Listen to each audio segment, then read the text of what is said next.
안녕하세요. 저는 이제 막 결혼을 앞둔 30대 여성입니다. 저는 결혼을 함으로써 새 삶을 살게 된 사람 중 하나인데요. 그 말은 결혼하기 전에 제 인생이 파란만장했다는 뜻이기도 합니다. 신랑 쪽과 문제가 생겨서라고 생각하시는 분들이 계실 수 있어요.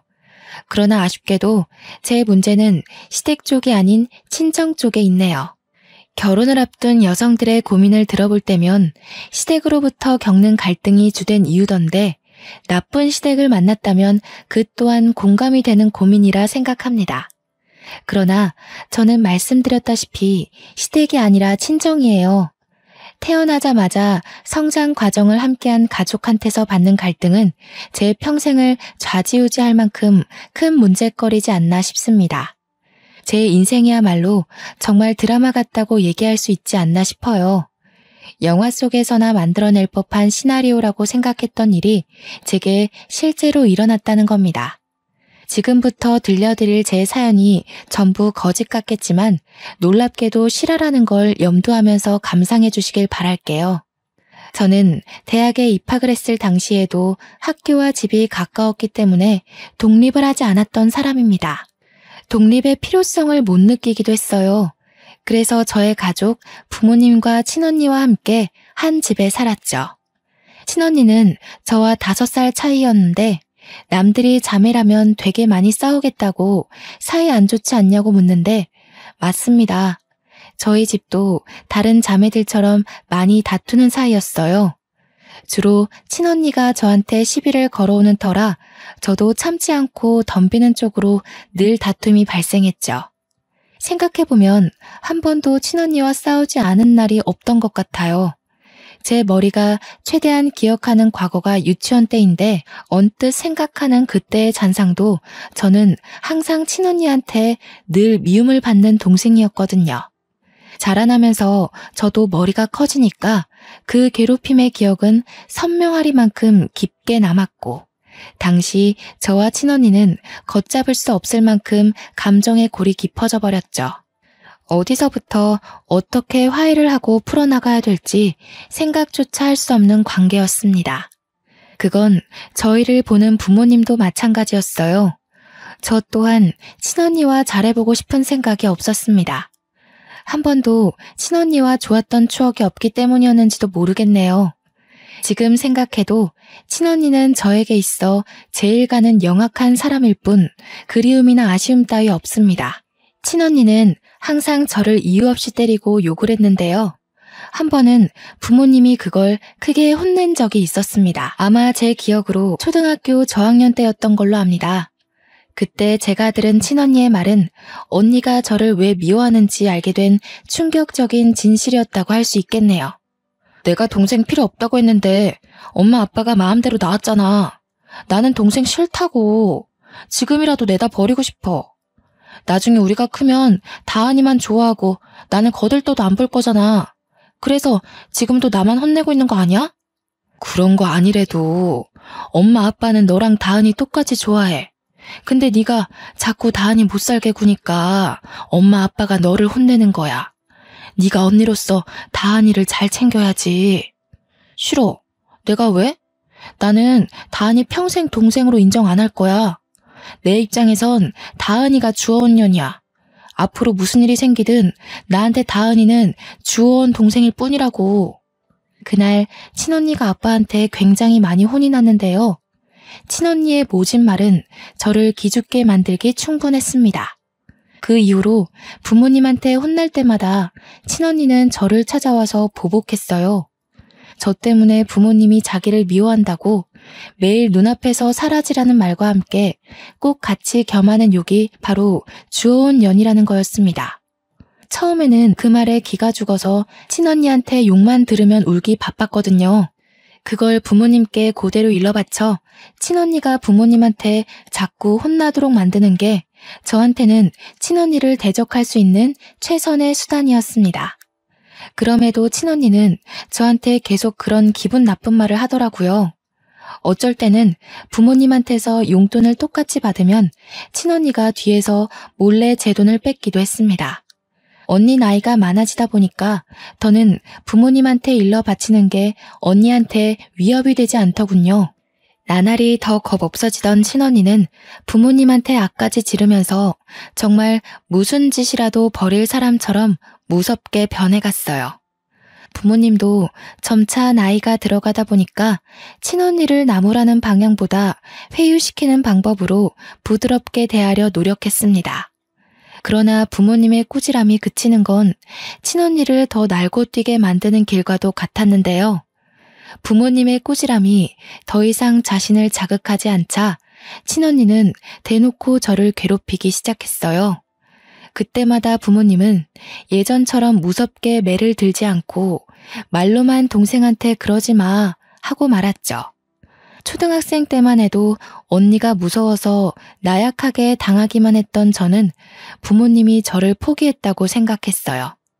매일 주어원의 소리를 듣는데 나중에는 그 말이 세뇌가 되었는지 부모님이 정말로 저를 사랑하지 않고 언니를 더 좋아한다는 생각이 들더라고요. 그렇게 내내 무더운 오기와 반항은 사춘기 때 폭발했는데요. 그 시기에 저는 여태 가족들에게 보여줬던 모습과는 조금 달랐을 겁니다. 진짜 주워온 것 같이 생긴 게 누군데? 나는 엄마 아빠랑 닮았는데 언니는 어디 닮은 구석이 있기나 해? 내 친구들은 언니 보고 부모님이랑 하나도 안 닮았다고 그러더라. 언니야말로 주워온 사람 아니냐고 그랬어. 뭐라고? 미쳤어? 네가 뭔데 나한테 그런 말을 해? 넌 나한테 그럴 말 할 자격 없어. 너 실수로 만들어진 애인 거 모르지? 주제도 모르고 어디서 까불어?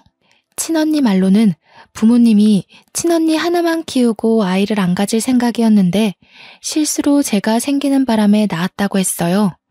당시 그 말에 진심으로 상처를 받았지만 어릴 때처럼 부모님한테 찾아가 따져 묻지 않았습니다. 부모님을 믿었다기보다는 친언니 말에 휘둘리지 않고 싶었던 마음이 더 컸던 것 같아요. 그래서 어쩌라는 식의 대꾸만 하면서 친언니에게 되레 언니한테 배웠던 것처럼 욕만 해댔네요. 그렇게 친언니와 저는 서로 고등학생과 대학생이 될 때까지도 대들며 대판 싸우기를 반복하는 삶을 살았습니다. 저희를 혼내다가 지친 부모님은 우리 둘을 보고 절대 붙어있지 말라고 크게 나무라며 용돈을 끊기도 했어요.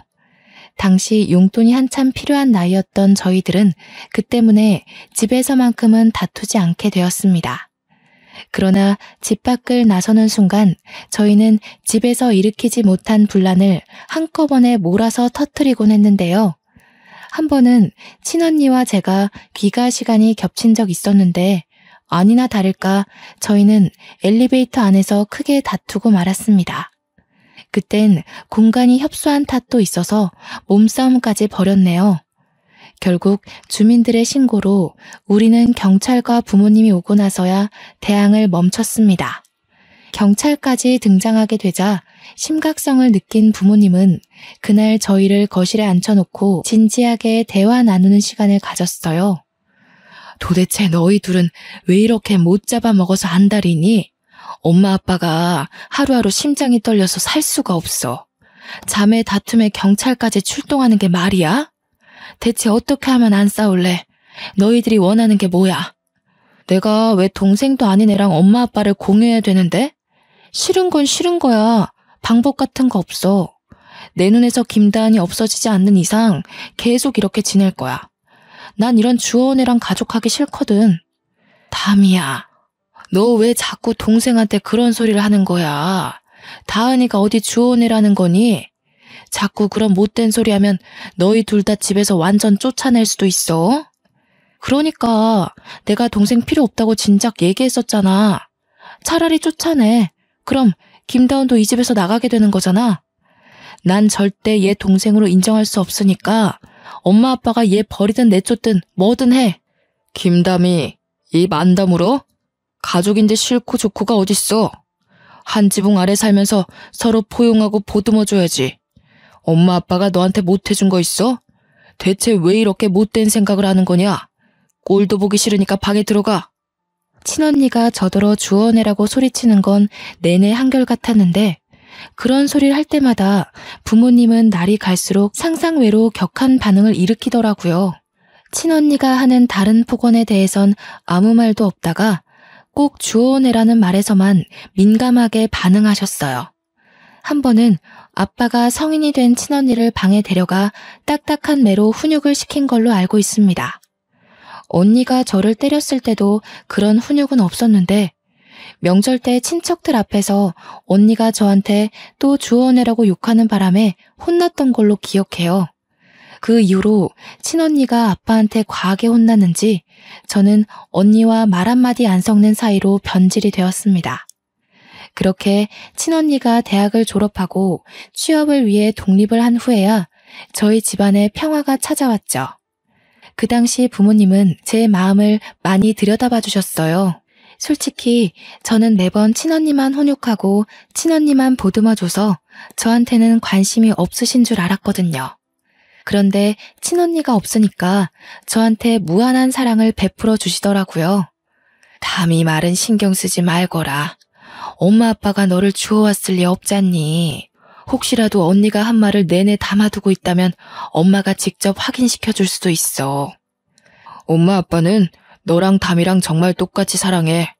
누구 하나 덜 해주고 잘해주고 그런 적 없어. 그런데 담이가 우리 다은이 태어나는 바람에 서운한 게 많았나 봐. 다은이가 언니 마음 이해해 줄 수 있지? 참, 혹시 담이가 우리 몰래 너한테 뭘 더 얘기한 건 없었니? 그냥 엄마 아빠는 언니를 더 좋아하고 나는 실수로 생긴 애라서 어쩔 수 없이 키우는 거라고 했어. 그래서 나는 엄마 아빠가 당연히 언니를 더 좋아하는 줄 알았는데. 어머나 세상에, 담이가 그런 말까지 했니?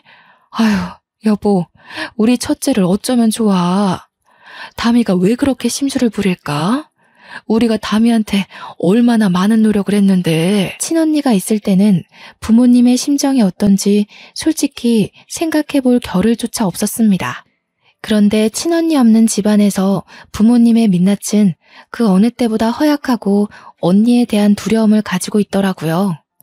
처음엔 친언니의 폭주족 같은 질주 본능이 무서워서 그렇게 친언니 걱정을 하는 건 줄 알았습니다. 저도 언니를 맞서 싸우고 대들긴 했지만 친언니가 무섭긴 했거든요. 그래서 부모님이 언니 걱정하는 걸 저는 그냥 시원찮게 넘겨버렸어요. 또 괜히 저까지 부모님께 걱정을 얹어주고 싶지 않아서 뭐든 더 혼자 해내려고 했었습니다. 그렇게 조용한 가정이 유지되던 어느 날 친언니는 명절 때도 잘 나타나지 않다가 결혼할 남자가 생겼을 때야 얼굴을 비췄는데요. 그때가 제가 대학을 졸업했을 때였어요. 친언니 상견례 때에 부모님이 저더러 오지 않는 게 좋겠다고 해서 저는 일부러 참석하지 않았습니다. 친언니와 고등학교 이후로 만난 적이 없어서 다툼은 따로 없었지만 남자를 데리고 오랜만에 나타난 언니가 저에겐 인사도 안 하는 걸 보고 아직도 나한테 남은 앙금이 그대로구나 싶어 저도 굳이 상견례에 따라가고 싶지 않더라고요. 친언니 결혼식에만 눈에 안 띄게 참석했고 언니한테 축하 인사도 안 하고 나왔습니다. 이후 저는 취업에 성공해서 친정을 나오게 되었는데요. 직장 가까운 곳으로 독립을 하기 시작했습니다. 부모님이 친언니가 독립할 때와 달리 저를 알뜰히 살뜰히 챙기는 모습이었어요.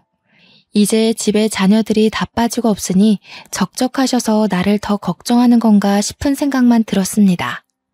저는 부모님이 마음을 조금이나마 놓았으면 해서 독립하고도 하루에 한 번씩 꼭 인사 전화를 했습니다. 얼마나 좋아하시던지 제가 친구들과 논다고 깜빡 전화를 잊었을 때는 꼬박 문자가 와 있었어요. 당연히 제게 무슨 일이 생긴 줄 알고 넣는 걱정 어린 문자였죠. 부모님은 저와 친언니를 낳고 한순간도 두 발 뻗고 못 주무셨을 텐데 독립하고 나서까지 부담을 주기가 싫더라고요. 그래서 저는 친구들 만나는 날엔 약속을 나가기 전 부모님께 일찍 전화를 드리곤 했습니다. 부모님 말 들어보니까 친언니도 종종 부모님께 연락을 하고 있는 것 같더군요. 아마 제가 결혼하지 않는 이상 저는 친언니 볼 일이 영영 없지 않을까 싶네요. 저는 취업한 지 얼마 되지 않아서 그 사이 결혼을 전제로 만나는 남자친구가 생겼습니다. 남자친구한테는 누나 한 명이 있는데 우연히 만났다가 첫인사를 나누게 된 적이 있거든요. 저보다 키도 크고 저와 달리 스타일도 강해서 솔직히 좀 무섭더라고요. 또 저는 친언니에 대한 트라우마가 있어서 저보다 나이 많은 여자에 대해 기본적으로 두려움이 있었습니다. 그런데 뜻밖의 누나 되는 사람이 제 가슴에 깊숙이 박힌 상처를 바로 깨트려준 거 있죠. 초면이나 다름없는데도 제게 그렇게 친언니처럼 잘해주는 겁니다. 다은아, 오늘 언니랑 같이 백화점 갈래? 너 이틀 뒤에 생일이라면서 언니가 선물 하나 사줄게. 지나가다가 너한테 정말 잘 어울릴 것 같은 신발 하나 봤거든. 영훈이 이 자식은 네 생일을 임박해서야 알려주는 거 있지? 아니에요, 언니. 괜찮아요. 신경 안 써주셔도 돼요. 생일이 특별한 날도 아닌데요, 뭘. 그러지 말고 제가 맛있는 거 사드릴게요. 제 생일이니까 제가 영훈 오빠랑 같이 밥 쏠게요. 생일이 왜 안 특별해? 그리고 나 7살 어린 동생한테 밥 얻어먹을 정도로 능력 없지 않다? 내가 여자 동생들 너무 좋아하거든. 근데 다은이는 유독 여리고 예뻐서 눈에 딱 들어오네. 너 부담스러울까봐 이것저것 다 사주고 싶은 거 어렵게 참는 중이니까 내일 퇴근하고 시간 비워놔. 제가 남자친구와 결혼을 전제로 만나는 중이라고 했잖아요. 그렇다면 남편 될 사람의 누나는 곧 제게 시누이가 될 사람이지 않습니까? 시누이면 소문으로만 듣길 우리 친언니 못지않게 성가신 존재라고만 알고 있었는데 의외로 예비 형님은 완전 다른 존재더라고요. 친언니한테도 못 받아본 마음을 형님한테 받으니까 제가 더 몸둘 바를 모르겠고 언니의 사랑은 어떻게 받는 건지 어색해 미치는 줄 알았습니다. 그럼에도 한편으론 굉장히 좋고 든든한 기분인 거 아니겠어요? 제 곁을 지켜주는 남편의 존재와는 완전 다르게 제 편이 생긴 느낌이었습니다. 저희 집이 그래도 좀 넉넉한 편이라서 제가 마냥 남편한테 받기만 하는 사람은 아니었는데요. 형님이 너무 많이 뭘 해주니까 저도 가만히 있기 그래서 한날은 형님 생일 때 명품 하나를 선물로 사줬습니다. 어머나, 다은이가 사회생활 할 줄 아네?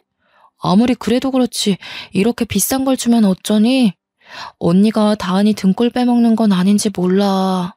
주위에서 애기 돈 뺏었다고 욕먹으면 어떡하나? 언니가 저한테 해준 게 얼만데요. 이건 약과죠. 앞으로 가족이 될 사이기도 하니까 언니한테 주는 선물은 남자친구한테 주는 것보다 더 아쉽지 않아요. 내 동생이 여자친구 하나는 거물로 잡았네. 혹시라도 영훈이가 너 못살게 굴면 이 언니한테 말해. 언니가 다신 찍소리 못하게 바로 처단해줄게. 당시 형님과 저는 얼마 만난 사이도 아니었는데 그저 형님이 제 친언니였으면 좋겠다 생각한 적이 한두 번이 아닙니다. 그만큼 형님이란 존재가 제게 색다른 감정을 깨우치게 만들었다는 거죠. 남편도 제게 하루빨리 결혼하자고 조르던 시기였고 저 또한 시댁의 분위기가 너무 마음에 들었기에 결혼을 늦출 필요는 없다고 생각했어요. 그래서 친언니가 결혼한 지 1년 반 만에 저도 결혼을 마음먹게 되었는데요. 제가 결심하고 부모님께 처음으로 알려야겠다고 준비하고 있던 그 시기에 뜻밖의 큰 고비가 찾아왔습니다. 친언니를 이렇게 빨리 다시 보게 될 줄은 몰랐는데 결혼식 때 보고 바로 다음 해에 만나게 된 셈이었어요. 그 이유가 바로 저희 부모님이 등산길에 미끄러져 사고를 당했다는 소식 때문이었습니다. 주말이었기 때문에 연락받은 저는 급하게 병원으로 향했어요. 제가 병원에 도착했을 땐 이미 언니와 형부가 와 있었고 부모님은 생을 마감한 뒤였습니다. 뭐예요? 형부, 우리 엄마 아빠 어떻게 된 거예요? 왜 엄마 아빠가 돌아가셔요? 제가 어제만 해도 통화를 했단 말이에요. 분명 어제까지 나한테 일하느라 고생했다고 주말에 반찬 챙겨서 온다고 그랬단 말이에요. 거짓말이죠. 거짓말이라고 해주세요. 미안해, 처제. 우리도 연락받고 놀라서 달려왔어. 다른 등산객이 발견하고 신고해줬대. 그래도 병원 올 때까지는 숨이 붙어 있었다는데 수술 과정에서 그만 돌아가셨어. 형부의 말을 듣는데 하나같이 믿을 수 없는 말만 하는 탓에 저는 주저앉아 오열을 했습니다. 그래도 사람이었던 건지 친언니도 눈물을 보이긴 했는데요. 그렇다고 저를 들여다봐주는 건 아니었고요. 형부가 정신 못 차리는 저를 대신 챙겨주었습니다. 장례식 때도 친언니와 저는 대화 한 번 나눈 적이 없었어요. 거의 형부랑 제 예비 남편을 통해서 필요한 말만 전하고 들었을 뿐이었어요. 그렇게 장례를 마무리하고 친정집에서 친언니와 형부를 나란히 마주하게 되었는데요. 그날 저는 친언니에게 아주 충격적인 말을 듣게 됩니다. 우리 부모님 재산이 왜 피 한 방울 안 섞인 너한테 가야 하는데? 이제 엄마 아빠 없으니까 알려주는 건데 너 우리 식구 아니야. 입양아야. 뭐라고? 뜬금없이 그게 무슨 말이야. 엄마 아빠는 그런 말 없었는데. 나더러 태어나줘서 고맙다고 생일 때도 꼭 그렇게 축하해줬어. 이젠 하다하다 그런 소리까지 지어내는 거야? 네가 세상에 태어나긴 했으니 축하는 해줘야 되지 않겠니? 그게 엄마 뱃속만 아니었을 뿐이지. 이제 알았으면 이 정도도 감지덕지하고 받아. 그리곤 다신 얼굴 마주하는 일 없도록 하자. 가족도 아니고 엄마 아빠도 없는데 얼굴 보는 거 더 이상 껄끄럽잖아? 친언니는 제게 어떤 종이 한 장과 돈봉투를 내던졌습니다. 두툼한 돈봉투보다 종이 한 장만이 제 눈을 의심케 했죠. 그건 다름 아닌 제 이름 앞으로 된 입양사실 확인서였습니다. 30여 년 가까이 이 사실을 모르고 있다가 부모님이 돌아가시고 나서 알게 된 저의 실체인 셈이었죠. 너무 충격이라서 그 확인서만 뚫어져라 보면서 아무 말도 못하고 있는데 친언니가 마지막 말로 제게 쐐기를 박더라고요. 엄마 아빠도 널 가여워해서 그만큼 키워놓은 거야. 근데 사람이라는 게 참 그렇다? 피 안 섞인 자식을 아무리 내 새끼라고 키웠다 해도 재산까진 물려주고 싶지 않은 게 부모의 진짜 진심이거든. 그래서 이미 나한테 상속하겠다고 위임장을 써놨더라고. 그러니까 내가 지금 너한테 준 돈은 온전히 내가 쓰는 선심이라는 거야. 감사하게 생각하고 네 돈 아닌 것에는 괜히 눈독 들이지 마. 그렇게 친언니는 그대로 집을 나가버렸습니다. 형부는 쭈뼛거리면서 일어나며 저한테 미안하다고 위로를 해줬는데 전혀 들리지 않았어요. 제가 입양하라는 사실이 그저 충격이라 아무런 행동도 취할 수가 없었죠. 그렇게 저는 며칠을 친정집에 고립되어 있었습니다. 남편도 형님도 그 누구의 연락도 받지 않고 울기만 했어요. 이미 하늘로 가버린 부모님께 원망하는 것 말고는 아무것도 할 수가 없어서 더없이 속앓이만 했네요. 엄마 아빠는 왜 그랬을까요? 왜 저한테 말해주지 않았을까요? 왜 내가 입양이 된 건지, 그럼 내가 버려진 아이라는 건지, 그렇다면 내 친모는 누구인지 저는 아무것도 알 수가 없었습니다. 나이가 30이나 되었다는 걸 잊어버리고서 다시 아이로 돌아간 것처럼 울었어요. 기진맥진으로 몇 주를 흘려보내고 친정집 빼고는 전 재산이 언니한테로 갔다고 문자만 받았습니다. 저한테 남은 거라곤 부모님과 살던 이 집과 친언니가 던져주고 간 5천만 원의 돈뭉치뿐이었죠. 그럼에도 그딴 돈 사정은 제 신경을 자극하는 거리가 못 되었습니다. 그보다 저를 여전히 휘어잡고 있던 문제는 거실에 덩그러니 놓여있는 입양사실 확인서였어요. 거기는 보육원 이름과 주소가 적혀 있었거든요. 제가 마음을 다잡고 집 밖을 나가게 만들어준 것이 바로 이것 때문이었습니다. 보육원의 존재를 찾기 위해 저는 집구석에만 박혀 있을 수가 없었어요. 그렇게 찾아간 보육원에선 아이들 소리가 가득했는데요. 제가 저 아이들과 같은 처지였다는 사실에 기분이 오묘했습니다. 저는 단 한 번도 부모가 없다는 생각을 해본 적이 없는 사람이잖아요. 부모가 있는데 부모가 없는 애라고 하니까 도무지 받아들여지지 않는 거 있죠. 저는 저를 반겨주는 그곳 원장님을 만나서 들고 있던 확인서를 보여드렸습니다. 제가 여기서 입양되었다고 들었어요. 혹시 친모도 알 수 있을까요? 만나려는 게 아니라 어떤 분인지만 알고 싶어서요. 이런 곳이 처음이라서 이런 부탁을 하는 게 실례는 아닐까 걱정했지만 원장님은 흔쾌히 허락해 주셨습니다. 커피 한잔 하면서 잠시만 기다리고 있으라던 원장님은 컴퓨터 자리로 돌아가 기록을 확인했습니다. 종이와 화면을 번갈아 보면서 몇 번이나 고개를 기울였는데 저는 그 모습을 바라보기만 할 뿐 영문을 모르고 기다리기만 했죠. 금방이면 된다는 원장님은 근 10분간 혼자 고뇌를 하다가 찝찝한 표정으로 제게 돌아왔습니다. 김다은 씨라고 하셨죠? 실례지만 이게 본인 서류가 확실한가요?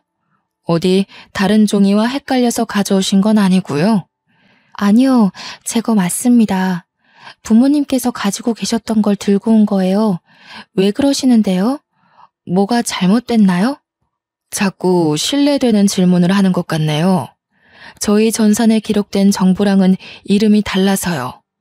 본인께 확실하다면 혹시 개명하셨나요? 저희 쪽에는 이 확인서 정보가 김다은 양이 아니라 김다미 양으로 원화 등록이 되어 있거든요. 부모님을 여의고 그것조차 제대로 추스리지 못한 제게 원장님의 말은 또 한 번의 충격이었습니다. 당시 그게 정말이냐고 원장님한테 몇 번이나 되물었던 기억이 나네요. 원장님은 곧바로 새 확인서와 원화 등록 정보를 함께 뽑아서 제게 가져다 줬는데요. 원화 등록 정보에 있는 어린아이의 사진은 제가 알고 있는 우리 친언니의 얼굴이었습니다. 온몸에 소름이 쫙 돋으면서 도대체 이게 어떻게 된 일인가 한참을 생각했어요. 원장님께서 혹시 누가 위조를 한 게 아니냐고 묻는 순간 저는 그 말에 친언니가 사기를 쳤다는 사실을 뒤늦게 깨달았습니다. 저는 원장님께 양해를 구하고 새 확인서와 원화 정보를 들고서 언니를 찾기 위해 전화를 걸려고 했습니다. 그런데 마침 남편한테 전화가 오더라고요. 제가 연락 없는 동안 가장 많이 걱정하고 시름시름 앓았던 사람일 겁니다.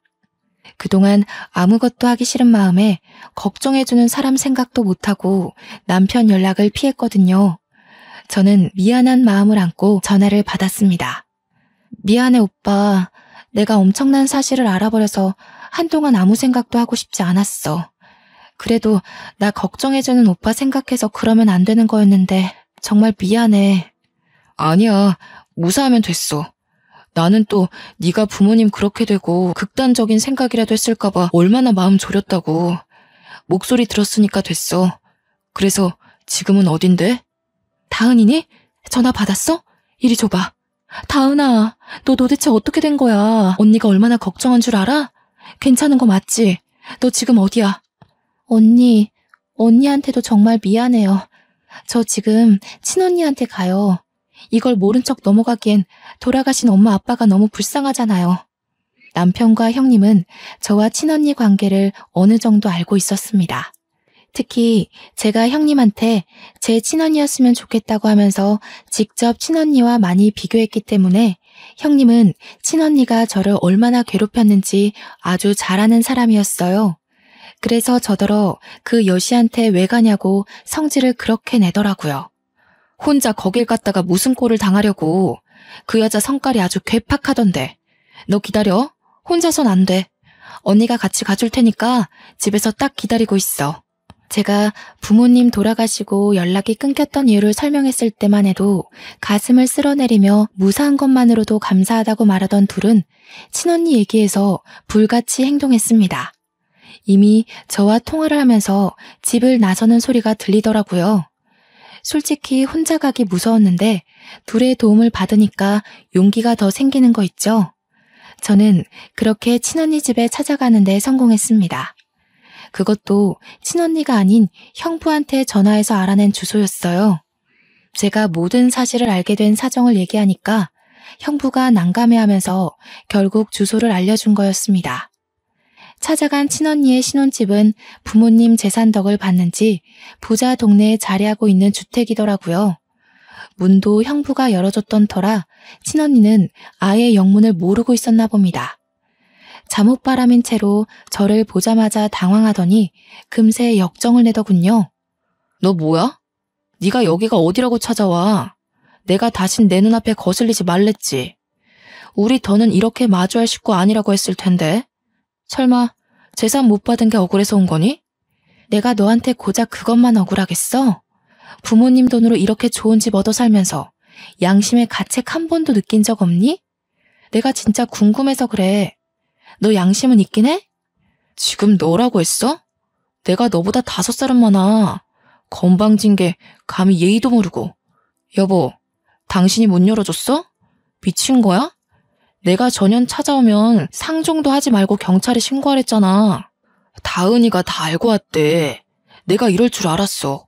그러니까 솔직하게 밝히자고 했지. 작은 일도 아니고 어떻게 손바닥으로 하늘을 가리겠어.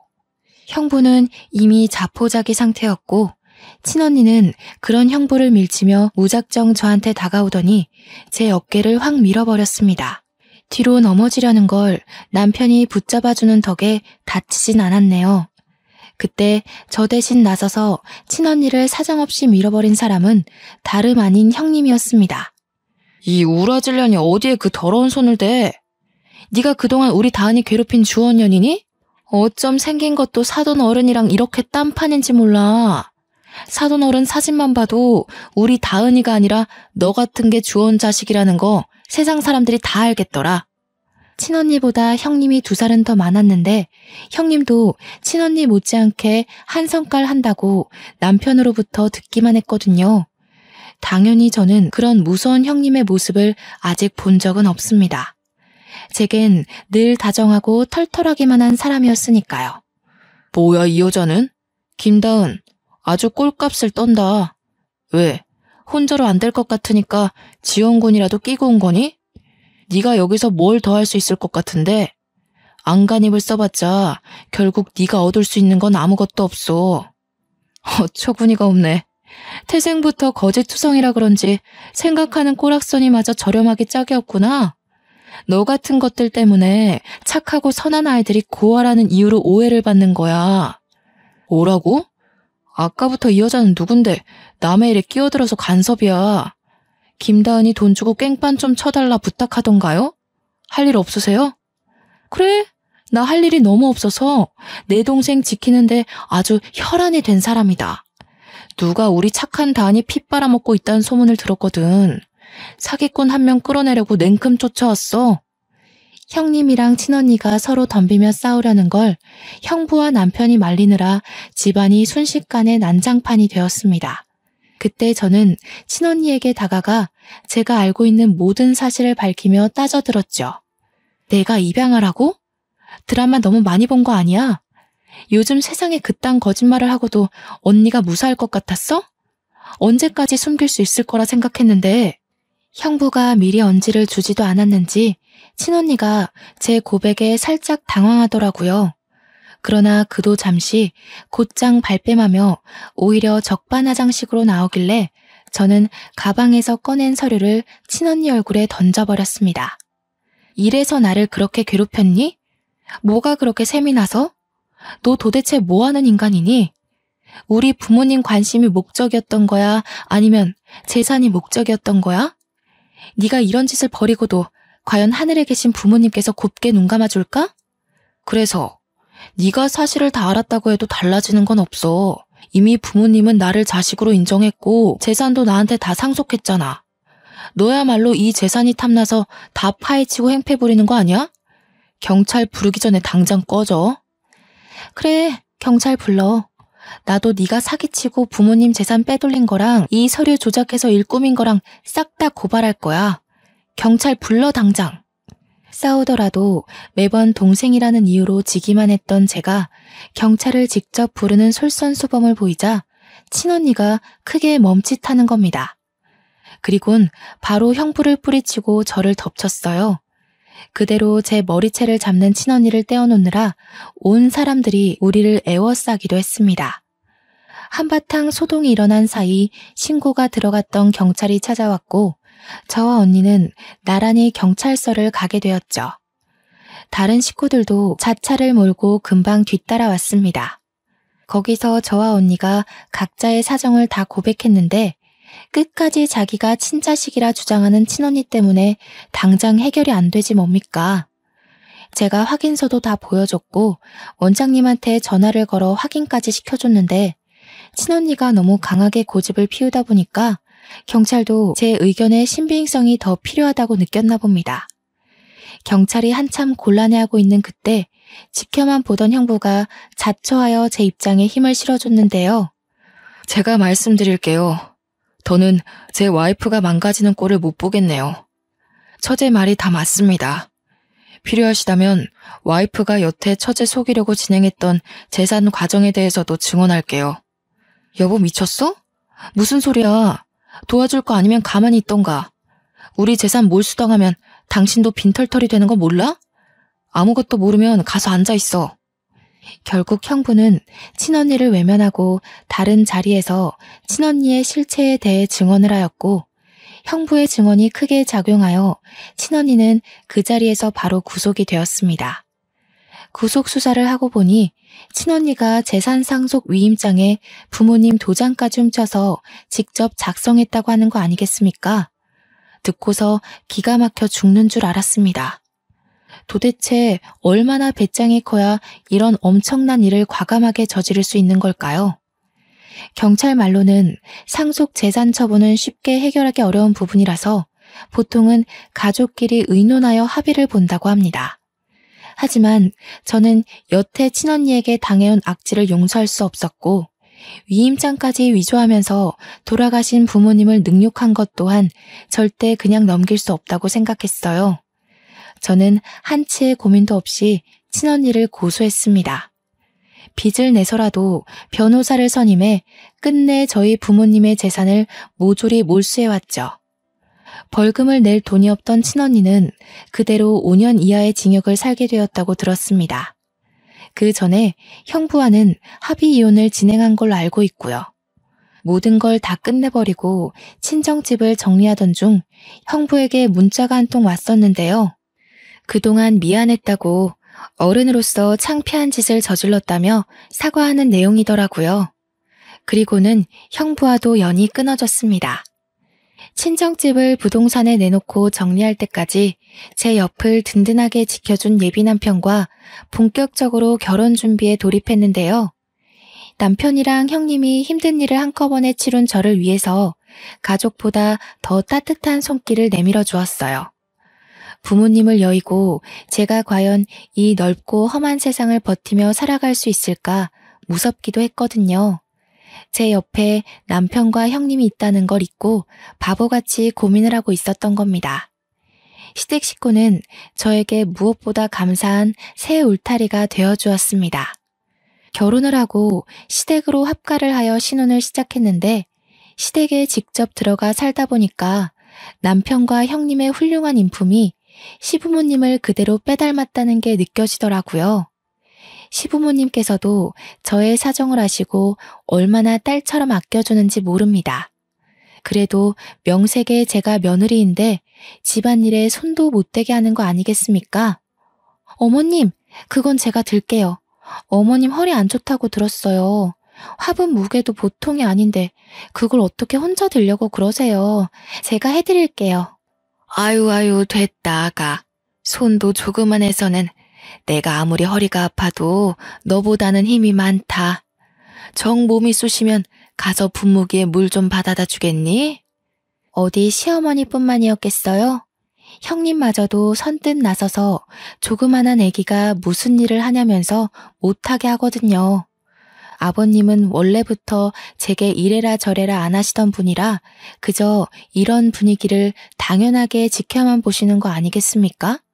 저더러 그냥 소파에 앉아 있어도 된대요. 시무랑 형님이 주방에서 식사를 차리는데 며느리인 제가 거실에 앉아 있는 거 이상한 그림이잖아요. 그런데 시댁 식구 전부가 저더러 그러라고 한다니까요. 물론 너무 과분한 애정이라 하루하루 행복하지만 저 또한 시댁에게 도움이 되는 구성원이고 싶단 말입니다. 그래서 최근 찾은 방법이 묻지 않고 알아서 집안일에 손을 대는 것이었어요. 현재 눈치껏 며느리 노릇 중에 있습니다. 형제를 잃고 부모님을 잃고 세상에 홀로 남은 저를 기꺼이 품어준 시댁 식구들이 얼마나 감사한 존재입니까? 하늘에 계신 부모님께서 늘 그렇듯 제 걱정을 많이 했을 텐데 아마 시댁 식구들의 심정을 알고 이제 그만 안심하고 있지 않을까 싶습니다. 한편으론 부모님께 죄송하기도 하네요. 저한테는 친언니가 무척 미운 존재였으나 부모님께는 그래도 아픈 손가락 같은 자식이었을 거 아닙니까? 친언니가 감옥살이를 하게 된 것에 대해 마음이 무거울 수도 있겠다는 생각이 들기도 했습니다. 그 생각만 하면 저 또한 마음이 좋지 않은데 그럴 때마다 제가 무척 사랑하는 남편이 제 기분을 눈치채고 말없이 안아주더라고요. 그러면서 내 잘못 아니라고 자꾸 괴로워하면 자기가 장인어른 장모님 볼낯이 없다면서 저를 달래줍니다. 아마 남편이 있었기에 뭉그러진 제 마음이 금세 활기를 되찾지 않았나 싶어요. 지금은 너무 행복하게 아이 준비를 하고 있거든요. 하고 있던 일도 잠시 휴직 들어갔습니다. 올해 안으로 아이를 계획 중인데 얼른 좋은 소식이 왔으면 좋겠네요. 아이가 태어나면 또 다른 기쁨 속에서 하루하루 살게 되겠죠. 그날이 너무 기다려집니다. 어쩌다 생길 수 있는 기상천외한 일이 왜 하필 제 삶에 찾아왔는지 모르겠습니다. 솔직히 많이 힘들었고 모든 게 무너져 내리는 듯한 느낌에 제 인생을 많이 탓했었거든요. 그러나 긴 인생살이에 추운 겨울만 있는 건 아니라고 겨울이 끝나면 반드시 다가올 봄날이 있다는 걸 깜빡 잊고 있었습니다. 그간의 겨울이 너무 춥고 길었던 탓이겠죠. 그래도 이제는 인생에 봄, 여름, 가을, 겨울이 있다는 걸 알아버려서 춥고 시린 겨울을 또다시 마주하게 될 거라는 각오를 당연하게 생각하고 있습니다. 겨울이 당연하다면 봄이 오는 것 또한 당연지사가 아니겠어요? 그러니까 모두들 내 인생의 겨울이 길고 막막하게 느껴질지라도 그만큼 따스한 봄날에 차츰 다가가고 있다는 사실을 꼭 기억하셨으면 좋겠습니다. 이 세상에 풍파만 가득한 삶은 없거든요. 하고 싶은 말이 많아서 이 글을 과연 하루 안에 끝마칠 수 있을까 걱정했는데 나름 글을 잘 정리했더니 마지막 인사까지 적당한 분량으로 마칠 수 있을 것 같습니다. 사연을 작성하는 동안 또다시 떠올린 과거는 아직도 마음이 아릴 만큼 선명한 아픔이지만 이 기회가 저한텐 너무 뜻깊은 시간이었어요. 앞으로 저는 강한 엄마가 되기 위해 계속해서 이 상처를 극복해 나갈 것입니다. 우리 모두 굳센 사람이 됩시다. 지금까지 제 이야기 들어주셔서 너무 감사드립니다.